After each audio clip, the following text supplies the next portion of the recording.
Sa bawat hamon na dumadating, tayo ay pinapalalahanan na ang ating tapang at pagkakaisa ang sandata laban sa unos ng pagbabago. Hindi ito panahon ng pangamba, kundi panahon ng pagkilos.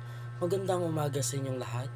Sa kasalukuyang yugto ng ating kasaysayan, tayo ay nahaharap sa matinding hamon na nagdadala sa ating bayan sa peligro. Ngayon, higit kailanman, kailangan natin ng pagkakaisa, pagkilos at malasakit upang malampasan ang mga isyu na bumabalot sa ating lipunan. Isa sa pinakamalaking usapin ngayon sa atin ay ang ekonomiya. Maraming mga Pilipino ang patuloy na naghihirap. Tumataas ang presyo ng bilihin, bumibigat ang gastusin at nananatiling mahirap makakita ng disenteng trabaho. Hindi dapat tayo manahimik at tanggapin ito. Dapat nating itulak ang tunay na pagbabago. Dapat nating ipanawagan sa mga programa na tutugon sa mga pangangailangan ng mamamayan, sa matinong pamamalakad at ang patas na oportunidad para sa lahat. Sa larangan naman ng kalikasan, nakikita at nararamdaman natin ang epekto ng climate change mula sa matinding bagyo, pagbaha at pagtuyo ng mga lupa na dati ay mataba. Hanggang kailan tayo magbubulag-bulag? Kailangan natin kumilos ngayon.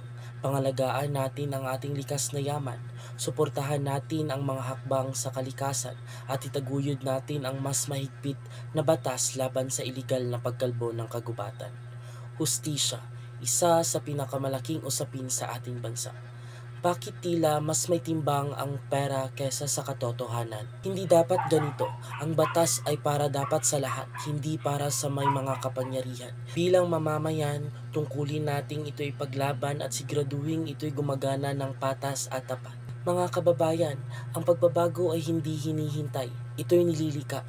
Hindi ito isang pangarap na inaasam lamang, kundi isang mithiin na ating binibigyang buhay sa pamamagitan ng pagkakaisa, pagkilos at paninindigan. Ngayon ang oras upang tayo ay lumaban para sa ating bayan, para sa ating pamilya at para sa ating kinabukasan. Ang panahon ng pag-asa ay hindi pa tapos. Ito'y nagsisimula sa bawat kilos na ating ginagawa ngayon. Maraming salamat at mabuhay ang Pilipinas.